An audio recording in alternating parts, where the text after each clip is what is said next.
chegando pelas portas e janelas, avenidas e vielas, elas estão chegando.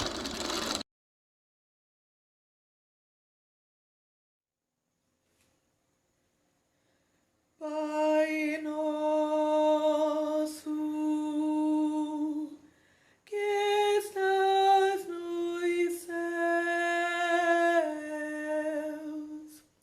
santificado seja o teu nome.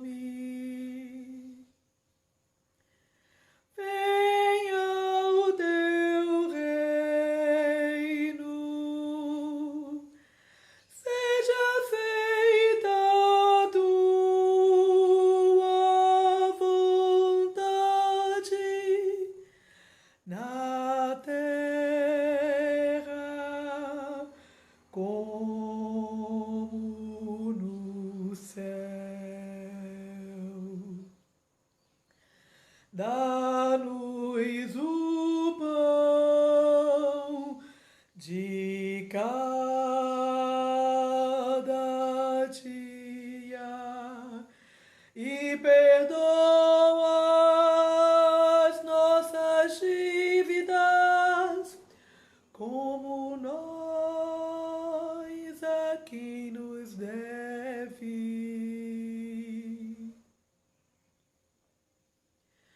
E não nos deixes cair em tentação,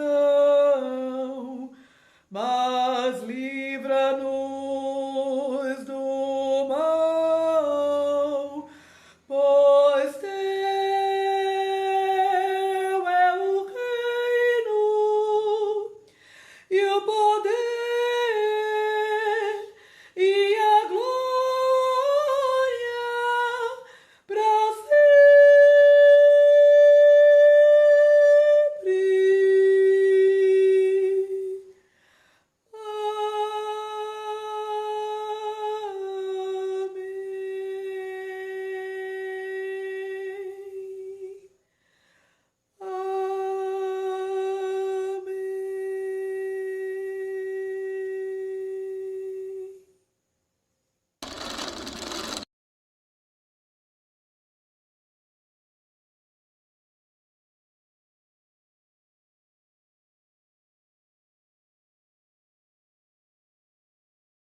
Olá pessoal, sejam bem-vindas e bem-vindos a mais um episódio do projeto litúrgico da classe Santuário da Igreja Batista Nazaré. Meu nome é André Muskov, sou pastor consagrado pela IBN em 2022 e desde o início desse ano, de 2023, integro o Colégio Pastoral da Igreja. Estou aqui a pedido da equipe que me pediu para conversar um pouquinho com vocês sobre Maria.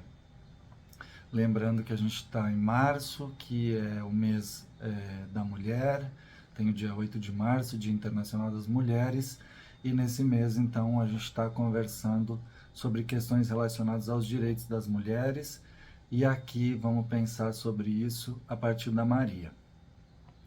É às vezes complicado falar sobre a Maria no contexto brasileiro, porque, enfim, ela tem toda a devoção popular no âmbito do catolicismo romano, mas da própria religiosidade popular em relação tanto à figura quanto às diferentes manifestações ou aparições, Nossa Senhora Aparecida, Nossa Senhora de Fátima, Guadalupe, enfim, tantas outras aparições e formas como se apresenta a devoção popular a Maria. E para quem é protestante, isso inclusive evangélico, enfim, evangélica, às vezes também gera algum desconforto para a gente de falar sobre Maria, porque parece que é uma figura mais do catolicismo romano. Mas acho que é legal e importante, né, na teologia feminista, muitas teólogas têm discutido, né, tanto a questão de Maria como da própria Mariologia, ou como que a Maria entra, né, na tradição, na história da tradição cristã, tanto do ponto de vista bíblico quanto do ponto de vista também da teologia e das doutrinas, enfim, e como que ela é vista em diferentes momentos históricos, em diferentes perspectivas teológicas e também em diferentes igrejas, enfim, e diferentes formas de manifestação da religiosidade mariana, que a gente chama. Mas o que eu queria conversar com vocês hoje, pensando, né, no mês da mulher, é sobre um texto bíblico onde Maria aparece e que eu particularmente gosto muito. Já trabalhei com esse texto em vários grupos de mulheres, fazendo, né, utilizando a leitura popular da Bíblia como metodologia, mas também seguindo uma intuição que eu aprendi com as católicas pelo direito de decidir, quando elas trabalham com relação à personagem Maria, bíblica, né, e esse texto em particular. Eu estou falando do texto de Lucas, capítulo 1, versículos 26 a 35, que é, enfim, conhecido como o texto da Anunciação, né? É onde o anjo Gabriel aparece para Maria e anuncia que ela vai engravidar e vai dar à luz o Filho de Deus. Tem muitas questões teológicas, tem muitas questões importantes em relação à própria discussão sobre as mulheres, a questão da virgindade que aparece no texto e que depois, enfim, vai entrar na própria caracterização da Maria como a virgem e todas as implicações que isso tem em relação ao corpo, à sexualidade e o próprio lugar das mulheres, tanto no contexto social quanto no contexto das igrejas, da religião de um modo geral, né? Mas o que eu queria conversar com vocês nesse episódio, nesse vídeo, e depois vocês podem ler o texto, né, com calma e olhar essas questões que eu vou apontar aqui muito rapidamente, é que o que me chama a atenção é justamente como se dá esse encontro entre o anjo Gabriel e Maria e como que essas duas personagens nesse texto interagem. O texto conta pra gente, né, que Maria estava em algum lugar, que a gente não sabe qual mas estava num lugar sozinha e que o anjo Gabriel entrou nesse lugar e apareceu para ela. A primeira, né, questão aqui, eu acho que essa é a primeira ação que acontece no texto. O anjo Gabriel aparece nesse lugar onde Maria está sozinha, e ela se assusta, ou, né, algumas versões vão dizer ela se perturbou, mas ela levou um susto, né? Ela estava sozinha e apareceu o anjo Gabriel, que, né, a gente pode imaginar que quando aparece para ela, né, quer dizer, difícil imaginar assim, você é o anjo Gabriel, não, ela não sabia quem era, apareceu um vulto ou alguém e, né, tinha feições masculinas, uma vez que ele enfim, o anjo Gabriel.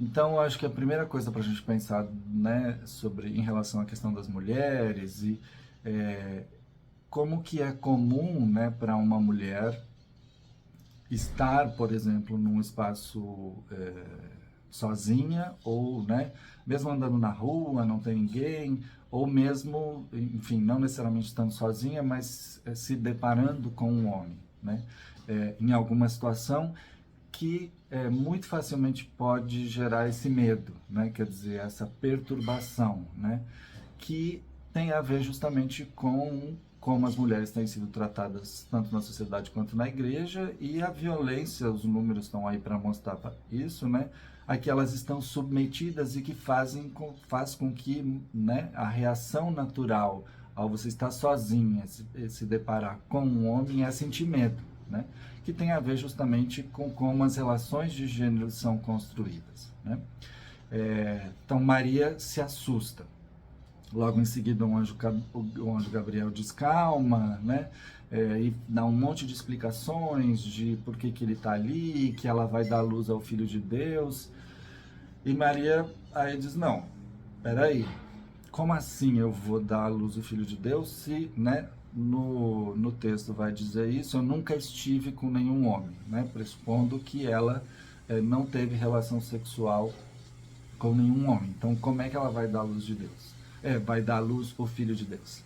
Então, a segunda reação de Maria é justamente perguntar: não, peraí, o que está acontecendo? Como assim? Me explica isso aí que tá esquisito isso. Aí o anjo faz uma longa explicação de novo. Se vocês forem ler o texto, vocês vão ver, né? São 2 ou 3 versículos em que ele explica por quê, como, de onde. E aí no finalzinho do texto tem a terceira ação, que é onde Maria então diz: tá bom, então seja feito dessa forma e eu aceito, né, engravidar e dar à luz ao Filho de Deus. Ela não diz isso com todas essas palavras, ela diz isso muito mais simplesmente: seja feita essa vontade, né? Ou seja, a terceira ação de Maria nesse texto é o consentimento, né? E essa é uma das questões, por exemplo, que as católicas, pelo direito de decidir, vão apontar bastante, né? A importância do consentimento. Até Maria disse que sim, né? Quando a gente trabalha esse texto em grupos de mulheres, em geral a reação é tipo: não, mas ela, como ela era temente a Deus, ela tinha que dizer sim, ela não tinha opção. Mas o texto não diz isso. O texto não diz que ela não tinha nenhuma opção. Diz que o anjo Gabriel visitou ela, falou para ela, ela se assustou, aí ele explicou, ela perguntou, porque não tinha entendido ainda, e aí ele explicou de novo, e ela disse: então tá. E depois que ela diz, depois que ela aceita, o anjo Gabriel desaparece. Porque a gente já tem muito marcada essa ideia sobre Maria, de que ela era uma serva, humilde, obediente, e que óbvio que ela ia aceitar. Mas não é óbvio que ela ia aceitar. A gente não sabe, né? Eu brinco muito nos grupos, assim, a gente não sabe se o anjo Gabriel visitou outras mulheres antes. A gente sabe que a Maria aceitou, né?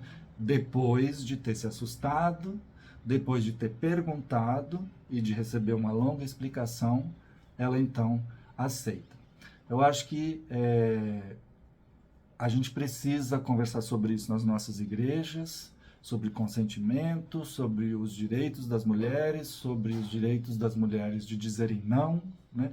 E da necessidade de os homens saberem respeitar os espaços das mulheres.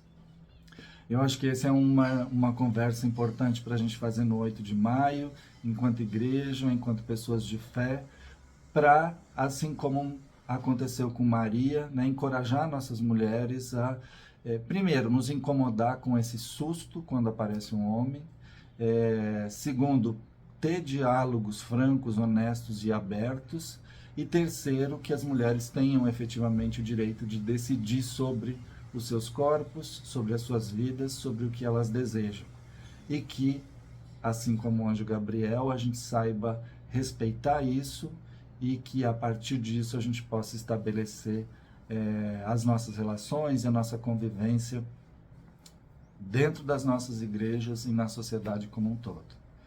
Que esse mês de março seja de fato um mês de reflexão, de luta e de avanço nas pautas dos direitos sexuais e reprodutivos das mulheres, e que a nossa fé seja um instrumento para ajudar e contribuir nessa luta que é importante para todos e todas nós, porque é uma luta também de nós homens, garantir os direitos das mulheres.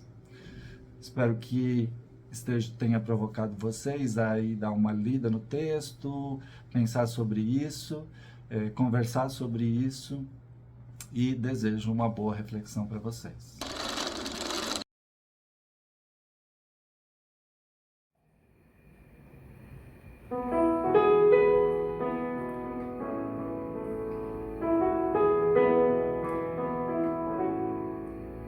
Por saber quem tu és, teu poder, tua glória, eu me inclino aos teus pés, Senhor.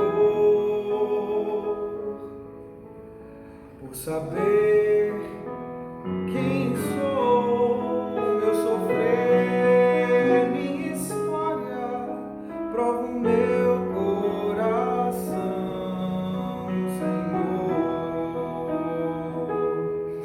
Ainda nem se fez manhã, eis-me aqui a te buscar, sem ti a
Frida Kahlo, intensa pintora surrealista, aclamada pela crítica e admirada por grandes nomes da arte. Também feminista, bissexual e revolucionária política.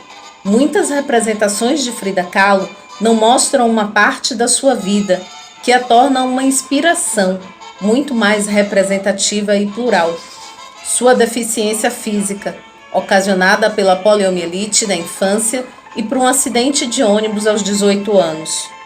A casa em que viveu e morreu hoje abriga um museu dedicado à sua vida e obra, e onde estão as cinzas do seu corpo.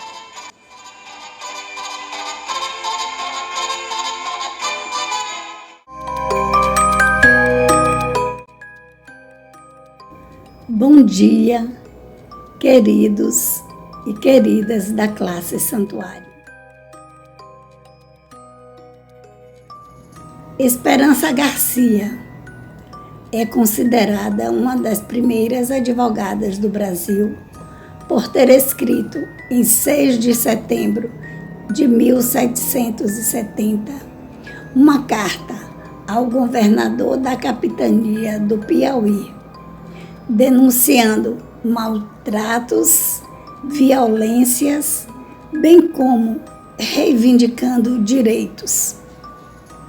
Por ser uma das primeiras cartas de direito de que se tem registro em setembro de 2017, mediante solicitação da Comissão da Verdade sobre a Escravidão Negra do Piauí, Esperança Garcia foi reconhecida pela OAB como a primeira advogada piauiense.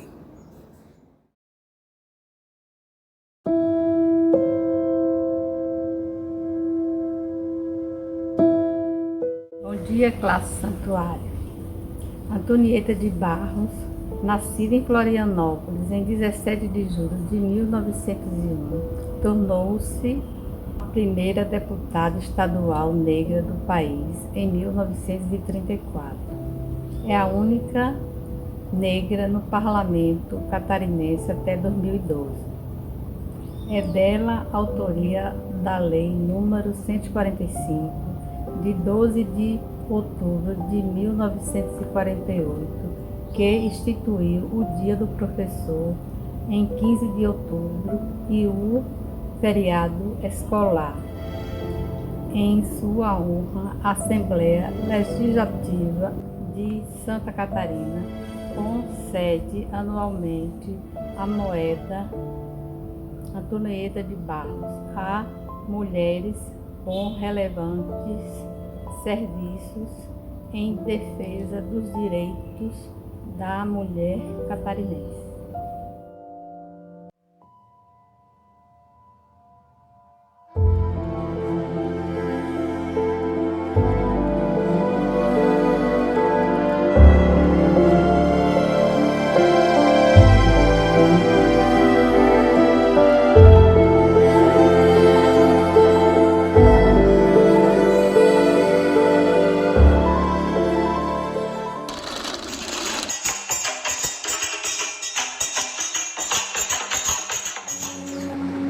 Bom dia, classe Santuário.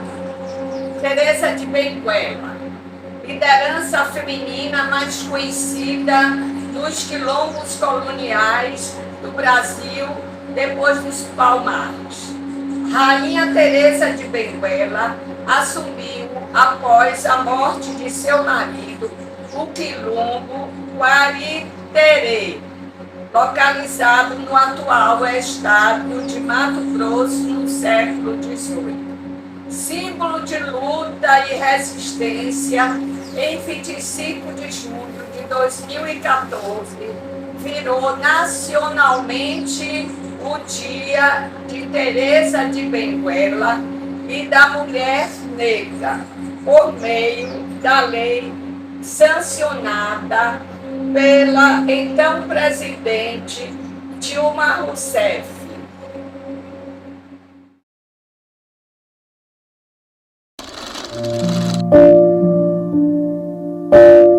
Ângela Vives em Birmingham, no Alabama, Estados Unidos, em janeiro de 1944.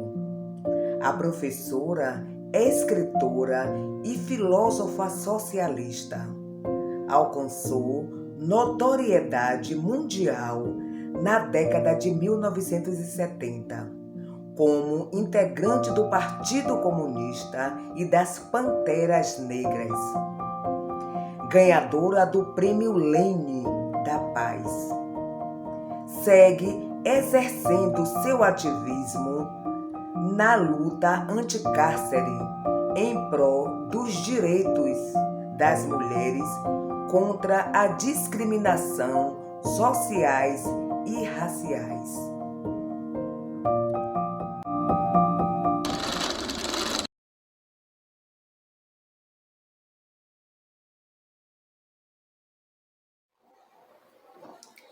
Nzinga, rainha do Ndongo, atual Angola. Entrou para a história como combatente, destemida, estrategista militar. Chefiou um exército até 73 anos de idade. Era respeitada pelos portugueses, considerada como símbolo da resistência ao colonialismo português. Seu irmão, o rei Nigola, enviou Nzinga a Luanda para negociar um tratado de paz com os portugueses que firmasse o respeito ao reino.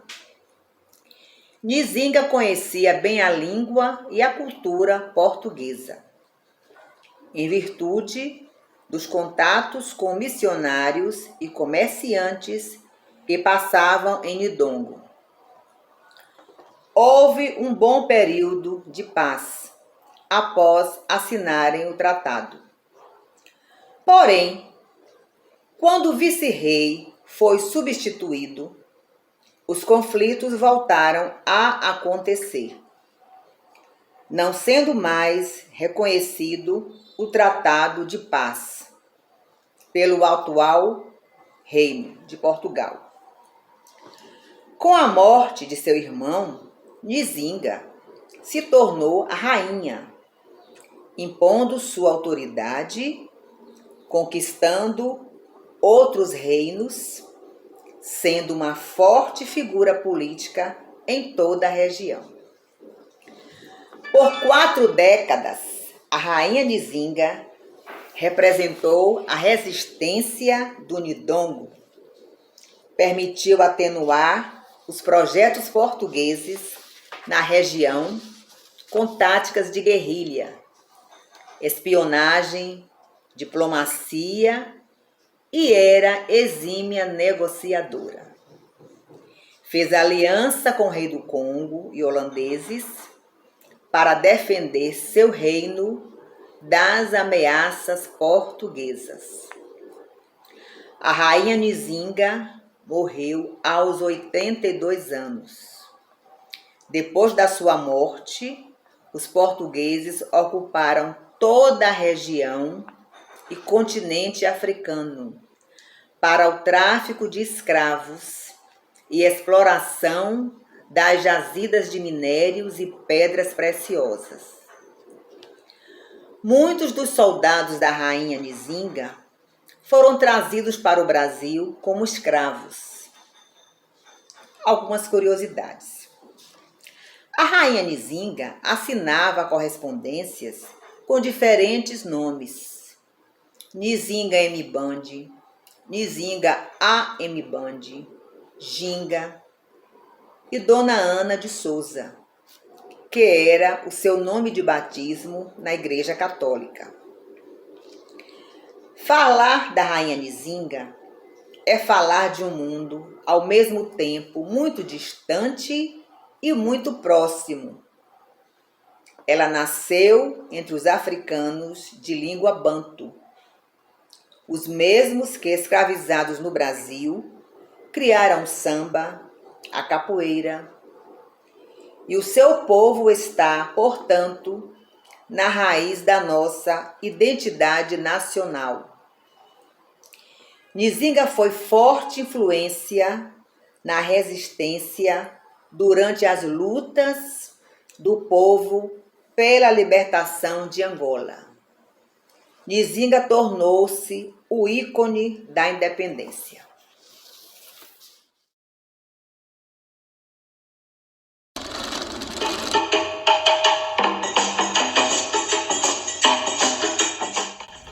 Anastácia. Não se sabe nem quando nem onde Anastácia nasceu. Sua existência é constantemente negada e há algumas versões sobre sua trajetória. Mulher negra escravizada e cultuada por muitos como Santa Milagrosa, título dado pela Igreja da Irmandade de Nossa Senhora do Rosário dos Homens Pretos do Rio de Janeiro. Anastácia é conhecida por sua bravura e força. Por rejeitar os assédios de um homem branco, foi obrigada a usar uma máscara de ferro até o fim da vida.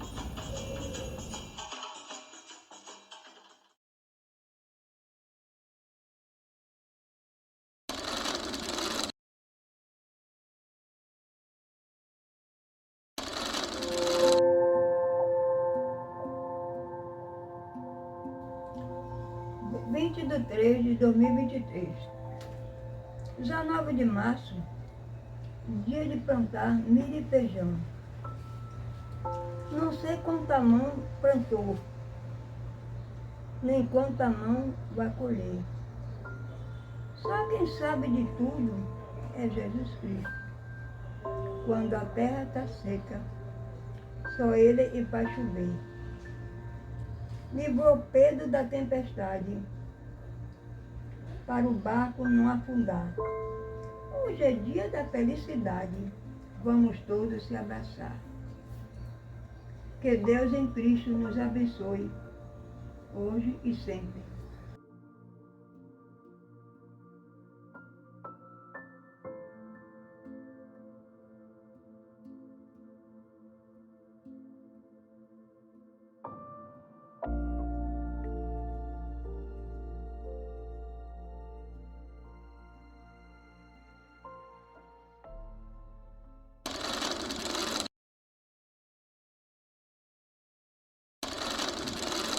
Barriga de mulher, ventre do mundo, o começo de nós, o começo de tudo. Mente de mulher, origem do amor, de paz e alegria, do belo e da flor.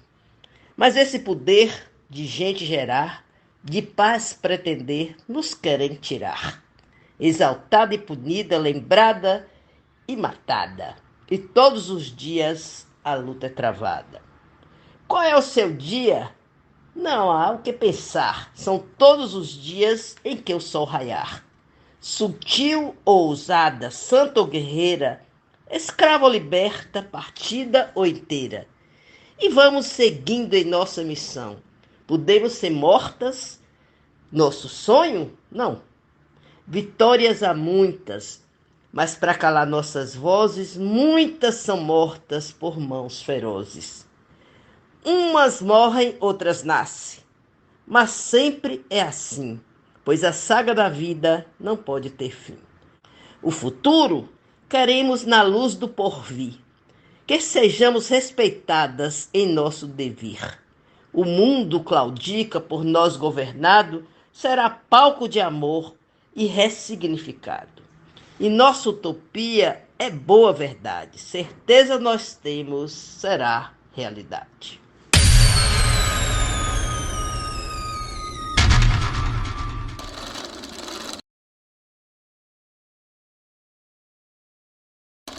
Estamos chegando pelas portas e janelas, avenidas e vielas. Elas estão chegando, elas estão chegando pelas portas e janelas, avenidas e vielas. Elas estão chegando, chegando